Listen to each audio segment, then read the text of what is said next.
O terremoto em Portugal. Nossos repórteres contam o impacto do tremor de terra no país europeu, onde vivem muitos catarinenses. O combate ao crime de descaminho. Polícia Federal e Receita Federal deflagram operação para desarticular grupo que introduzia de forma irregular celulares e eletrônicos no país. Eleições 2024. Candidato Topázio Neto, do PSD, é o segundo entrevistado na série especial com os candidatos a prefeito de Florianópolis. Futebol. Brusque e Avaí têm duelos na noite de hoje pela Série B do Campeonato Brasileiro.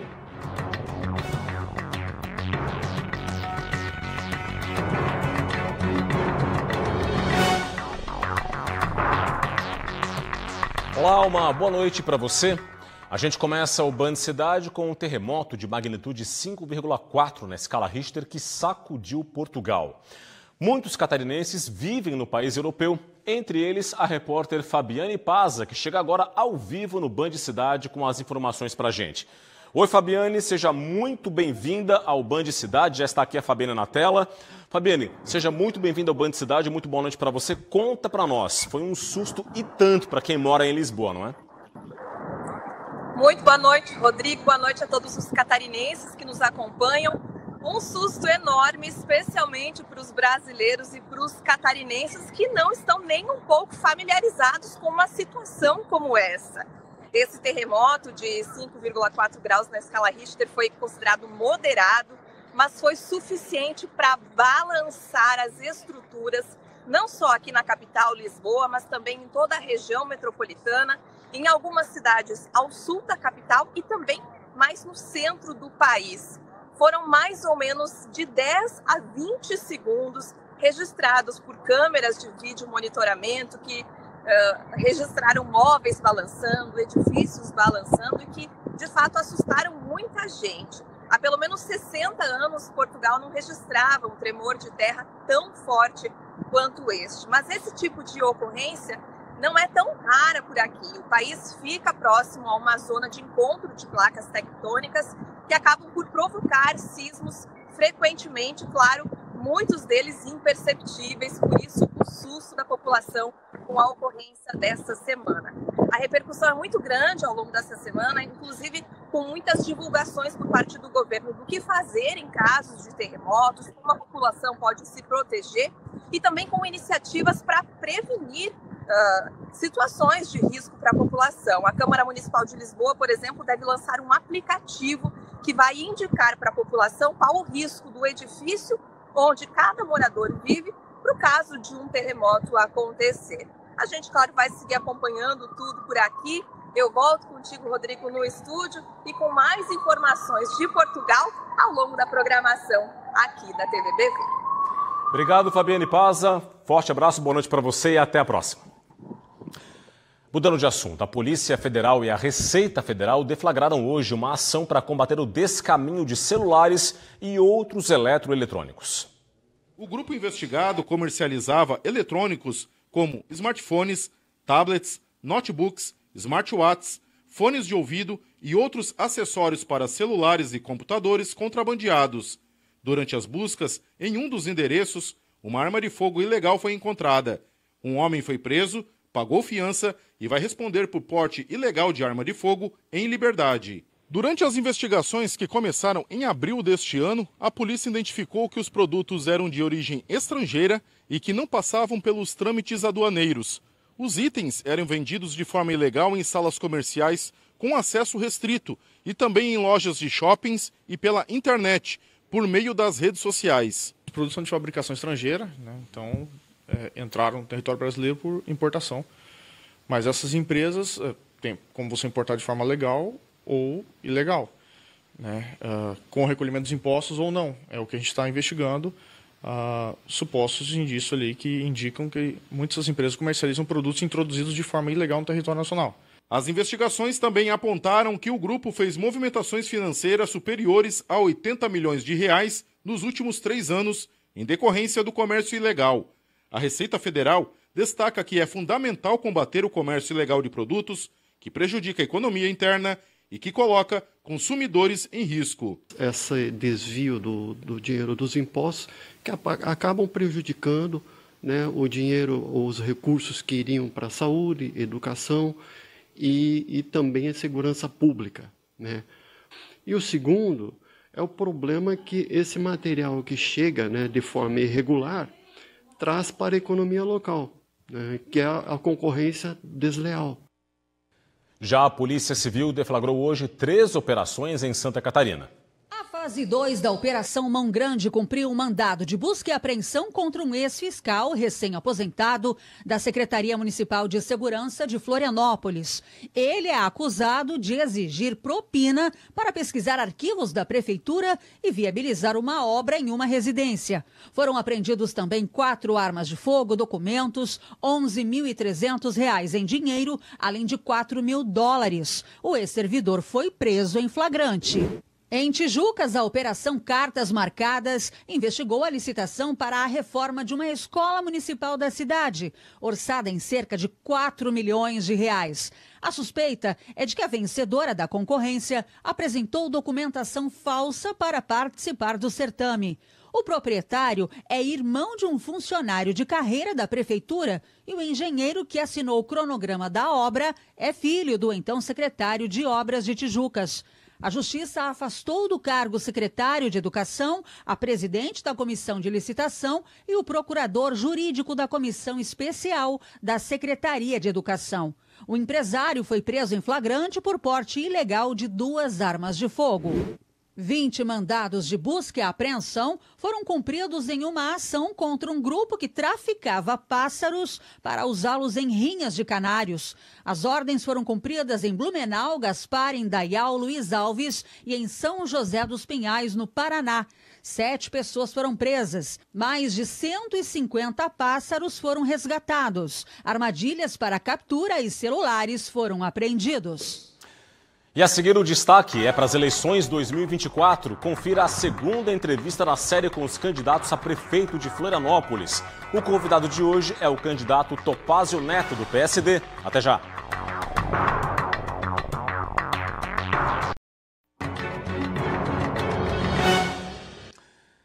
Estamos de volta com o Band Cidade para falar das eleições 2024.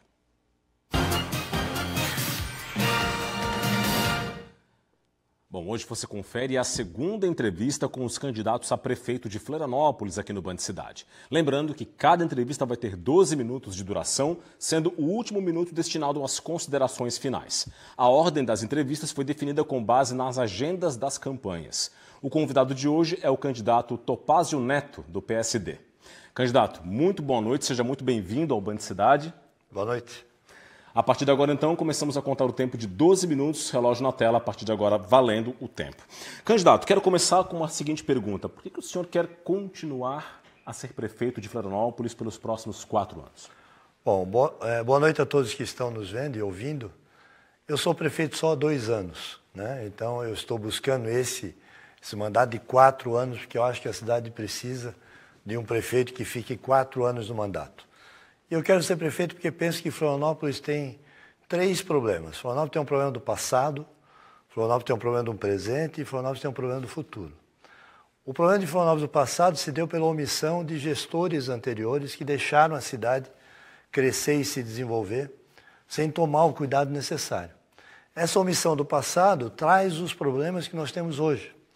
E se nós não resolvermos esses problemas hoje, nós vamos ter problemas no futuro que podem, inclusive, viabilizar a cidade.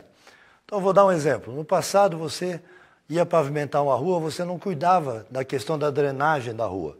Colocava lá uma capa fina de asfalto, quando chovia, a água não tinha para onde escorrer, entrava na casa das pessoas. Se você não refizer muitas ruas que foram feitas no passado, para o futuro você vai continuar tendo esse problema de alagamento nas ruas, nas casas. Então, eu penso que eu quero ser prefeito por 4 anos para continuar resolvendo os temas importantes que a cidade tem e que a cidade precisa que sejam resolvidos. Bom, vamos começar a falar de propostas, candidato. Eu quero começar com um tema que é nevrálgico para a capital do estado, que é mobilidade urbana. Quais são as suas propostas para a área da mobilidade urbana? Bom, a mobilidade de fato é talvez a maior preocupação de todo mundo que mora em Florianópolis. Nós temos uma característica, nós somos uma ilha, temos um território com muitas áreas de preservação, você tem poucos espaços para criar novas rodovias, etc. Mas eu tenho a parceria forte com o governador Jorginho Melo e com o governo do estado nós vamos fazer obras imprescindíveis para a mobilidade. Aquelas obras que não podem deixar de ser feitas. Por exemplo, o governador já anunciou e começa a licitação para a gente ampliar a SC 401 no sentido do norte da ilha, que vai do Trevo do Sique até o Trevo de Santo Antônio. Será mais uma faixa, uma ciclovia sendo construída que vai desafogar todo esse trânsito até Santo Antônio. De Santo Antônio até a entrada de Jurerê e Ratones, a prefeitura está fazendo uma terceira faixa para ter uma entrada exclusiva para Jurerê, o que vai melhorar muito aquela região. Nós estamos ultimando os projetos da SC 404, aqui na frente do Jardim Botânico, onde sempre tem um congestionamento muito grande. Nós vamos duplicar, colocar uma quarta faixa até próximo da UDESC, da EPAGRE, para resolver o trânsito ali naquela região. Fora isso, nós já fizemos os binários do Pantanal, o binário da Lagoa, que já melhorou muito o trânsito. E acabamos agora, porque temos projetos e apresentamos no governo federal, nós vamos ter 160 milhões de reais para fazer o primeiro trecho do BRT, que vai aqui da Trindade até o Saco dos Limões. Corredor exclusivo de ônibus, com ônibus exclusivos, que vai melhorar muito a mobilidade aqui nessa região. Então, são projetos desse tipo que nós estamos trabalhando para executar, sempre nessa parceria com o governo do estado. Candidato, agora o assunto é educação. Quais são as suas propostas para os próximos 4 anos de ser eleito? Bom, a cidade tem uma capacidade, em termos estruturais, as nossas escolas são muito boas. O Tribunal de Contas do Estado fez uma avaliação e nos deu o grau máximo, ou perto do máximo, em todas as escolas do município, na grande maioria. Então, boa infraestrutura nós temos. Nós temos um corpo de professores muito qualificados. Nós investimos muito em cursos de especialização, mestrado, doutorado para os nossos professores, são realmente profissionais capacitados. E eu estou precisando agora melhorar um pouco mais a gestão do município. Eu fiz uma troca de secretário no ano passado, trouxe para ser secretária de Educação uma professora de carreira do município, a professora Fabrícia. Primeira vez na história da cidade que uma professora de carreira assume a Secretaria de Educação e nós vamos focar agora naquilo que importa na educação. O ensino de matemática, o ensino de português, o ensino de ciências, para que as nossas crianças possam chegar ao final do curso com uma alfabetização muito boa, ensinar empreendedorismo na escola, que nós já estamos trabalhando fortemente nisso, e ampliar a jornada de tempo integral. Hoje nós temos 30% das nossas escolas já tem tempo integral, outros 20% têm extensão de jornada. Então, 50% das nossas crianças já têm algum tipo de atividade no contraturno. E nós queremos, nos próximos 4 anos, ampliar de maneira consistente e responsável a nossa jornada para a nossa rede de ensino básico. Candidato, saindo da educação, vamos falar um pouquinho de outro tema que mexe muito com a população, que é saúde. Quais são as propostas para a área da saúde? Bom, nós temos trabalhado muito a questão da saúde. Nesses 2 anos que eu sou prefeito, nós inauguramos ou reformamos de forma importante 6 centros de saúde, incluindo a construção do Centro de Saúde da Criança e da Mulher, incluindo o Centro de Saúde do Trabalhador, que é uma inovação na cidade, o Centro de Saúde de Monte Serrat. Além disso, estamos reformando o Centro de Saúde da Agronômica, fizemos o Centro de Saúde lá no Capivari, no norte da ilha, mas a nossa grande obra nesses 2 anos foi o nosso multi-hospital no sul da ilha. O multi-hospital está mudando a realidade da saúde em Florianópolis, porque a gente passa a trabalhar na prevenção. Todos os procedimentos cirúrgicos de baixa e média complexidade passam a ser feitos no município. É o primeiro hospital municipal da cidade. E na próxima gestão, em parceria com o governador, nós vamos fazer um multi-hospital do norte da ilha. O norte da ilha vai ganhar um multi-hospital, também com centro odontológico e toda uma área de ortopedia que vai funcionar no norte da ilha. Nós já estamos desenhando, projetando, vendo o local e o governador já empenhou a palavra junto com a cidade que vai ajudar a prefeitura para a construção do multi-hospital do norte da ilha. Candidato, vamos agora falar de um outro assunto que também mexeu muito com a população nos últimos tempos, que é a população de rua. Sim. Quais são as propostas para fazer a gestão dessa situação aqui na capital do estado? Nós temos um trabalho muito grande com relação à população em situação de rua. Nós temos que tratar esse ponto entendendo que do outro lado tem um ser humano. Só que quando a gente olha a população em situação de rua, a gente tem que diferenciar. Tem a pessoa que está na rua que é um malandro, um meliante, travestido de morador de rua. É um marginal travestido de morador de rua. Para esse, o caminho é a polícia / da justiça. Só para ter uma ideia, no ano passado, nós identificamos mais de 250 mandatos de prisão em aberto na rua. E essas pessoas foram recolhidas e levadas para a cadeia. Tem um outro morador de rua que é aquele que perdeu tudo. Esse você ajuda, dá um treinamento, uma capacitação e ele sai da rua. E tem uma grande população, que é a população que faz uso de álcool e drogas principalmente, e que acaba tendo transtorno mental, problema mental. A esses nós estamos levando para internações de maneira voluntária e aprovamos uma lei no ano passado, ou no início desse ano, de internações involuntárias. Mesmo que ele não queira se internar, a lei permite que a gente o leve a uma avaliação psiquiátrica, sempre no ato médico. Por isso que nós temos trabalhado fortemente e vamos continuar trabalhando, sempre fazendo um controle de quem chega na cidade. Então nós temos uma equipe nossa na rodoviária para saber quem é que está chegando. Aquelas pessoas que querem voltar para as suas cidades de origem, nós temos dado as passagens e falado com a cidade para onde ele está indo, junto com a assistência social do outro município. Só no ano passado foram 600 pessoas que a gente viabilizou que retornassem para os seus municípios, e esse ano, com certeza, nós vamos passar de 800 pessoas nesse trabalho. Então, é um trabalho integrado, saúde, assistência social e segurança pública. Candidato, agora vamos falar um pouquinho sobre meio ambiente e desenvolvimento sustentável, que são temas muito especiais e caros aqui para Florianópolis. Sim. Quais são as propostas? Esse é um patrimônio grande da cidade. A cidade é uma cidade visitada por moradores do Brasil inteiro e de fora do Brasil. Inclusive, agora nós teremos voos internacionais da Europa e dos Estados Unidos vindo para Florianópolis diretamente por causa da sua beleza natural. Eu consegui fazer no ano passado a aprovação do novo plano diretor da cidade.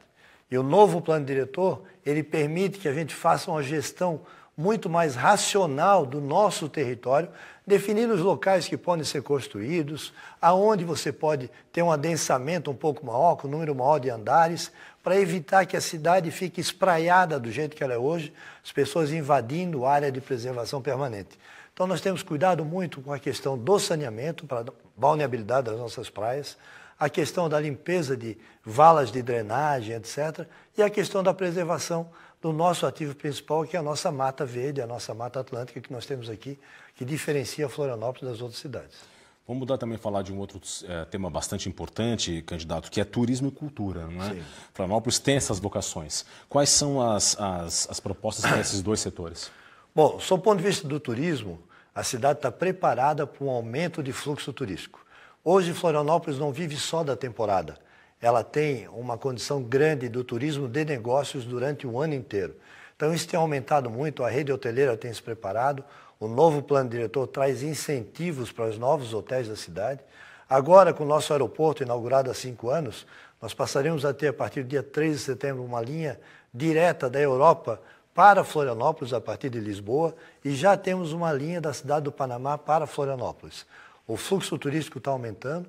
Cada mês nós temos uma ocupação maior da cidade, isso traz emprego, traz renda para a cidade e traz a ocupação de toda a nossa infraestrutura turística, porque Florianópolis tem essa beleza natural que a gente constrói para nós que moramos aqui, mas se é bom para nós, também é bom para quem nos visita. Candidato, falamos de turismo, uma pinceladinha rápida sobre a cultura, então. Bom, cultura, o nosso principal objetivo no próximo mandato é simplificar as leis de incentivo à cultura que nós temos no município. Elas têm uma característica, muitas vezes são travadas, dificultam o produtor cultural, e nós então vamos simplificar a legislação e investir cada vez mais nas nossas raízes culturais, valorizando aquilo que nós temos de melhor. Candidato, 1 minuto agora, faltando para a nossa entrevista, suas considerações finais ao seu eleitor, por favor.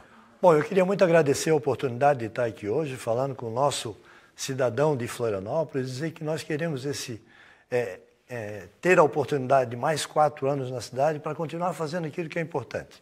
Trabalhando as questões prioritárias da cidade, sempre de maneira muito transparente, ouvindo muito a população. Eu não sou dono da verdade, não sou super-herói, eu tenho as minhas dificuldades, sempre que eu erro, eu volto atrás, não sou dono da verdade. Mas gosto muito de ouvir as pessoas, gosto de ouvir quem mora em Florianópolis e quem sabe quais são os reais problemas da cidade. No dia 6 de outubro, eu vou me apresentar como candidato a prefeito, junto com a minha vice-prefeita, Mariane Matos, e o nosso conjunto de candidatos a vereadores, que estão aí prontos para trabalhar pela cidade, fazendo com que a cidade possa continuar se desenvolvendo e sendo essa cidade que todos nós temos orgulho. Em 6 de outubro, 55 é o meu número. Candidato Topázio Neto, do PSD, muito obrigado pela participação aqui no Band Cidade, boa sorte na campanha e até a próxima. Muito obrigado, obrigado pela oportunidade. Bom, e nesta quarta-feira você confere a terceira entrevista da nossa série com os candidatos. O convidado de amanhã vai ser o candidato Matheus Souza, do PMB. Não perca. E a seguir as informações do esporte no Band Cidade, Brusque e Avaí tem duelos na noite de hoje pela Série B do Campeonato Brasileiro. Os detalhes logo após o intervalo. Já voltamos.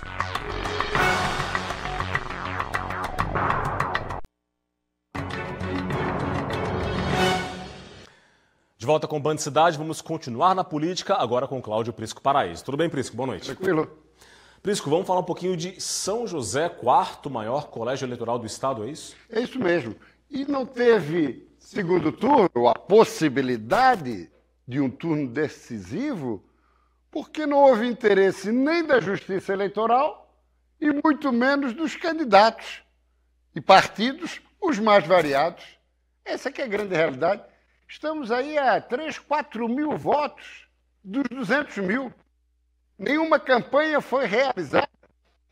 Porque ultimamente, em São José, em várias das últimas eleições, com a pulverização de candidaturas, 6, 7, o eleito acaba lá chegando com próximo ou um pouquinho mais de 30% dos votos.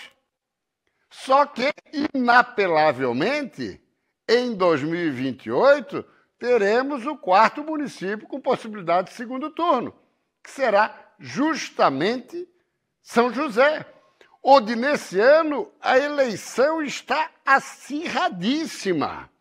Sim, pelo potencial econômico da cidade. Além da questão populacional e eleitoral, é também a questão econômica. É um município fronteiriço da capital do estado. E hoje o que se observa? Uma queda de braço, buscando o quê? O bolsonarismo como principal alavanca para as duas principais candidaturas. De quem? Do atual prefeito, Orvino Dávila, do PSD, governo Lula, 3 ministérios, e da sua antecessora, Adiliana Dal Ponte, que filiou-se ao PL pelas mãos de Jorginho Melo. E os dois disputam o apoio do bolsonarismo. Assunto para o comentário de amanhã. Ok, Prisco, obrigado pelas informações e até amanhã. Vamos em frente. Olha, em São José ainda, uma audiência pública apresenta neste momento o projeto de implantação e pavimentação da nova beira-mar de Barreiros. A Prefeitura de São José e o Instituto do Meio Ambiente de Santa Catarina, o IMA, devem apresentar para a comunidade os estudos realizados sobre impactos ambientais, além de mostrar os impactos sociais e econômicos para a região. A futura Avenida Beira-Mar de Barreiros terá uma extensão de 3,75 quilômetros. A via compreende o trajeto do limite com Florianópolis, no Rio Buchler, até a ligação com a BR-101, no Rio Três Henriques, em Barreiros.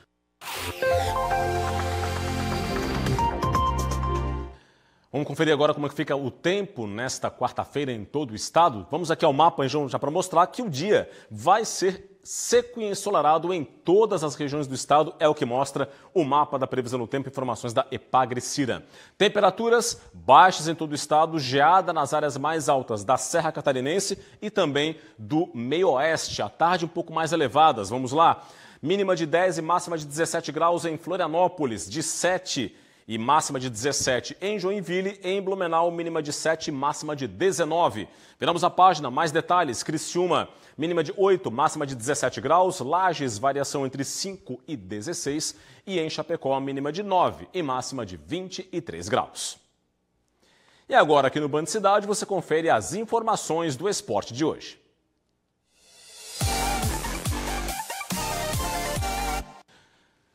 Pela 23ª rodada da Série B, o Brusque enfrenta o Sport aqui em Florianópolis. Para o duelo desta noite, o técnico Luizinho Vieira não vai poder contar com os laterais Roney, Alex Juan e Marcelo, além do atacante Dentinho. todos entregues ao departamento médico. Cristóvão está suspenso pelo terceiro amarelo e Ocampo deve cumprir suspensão devido a uma expulsão quando ainda jogava pelo Liverpool do Uruguai. Por outro lado, Gemerson e Paulinho Mocelin estão à disposição. O Brusque é o penúltimo colocado da Série B com 19 pontos e não vence há 5 partidas. Brusque e Sport se enfrentam na ressacada às 9 horas da noite. Quem também joga hoje é o Avaí, que encara o Coritiba fora de casa.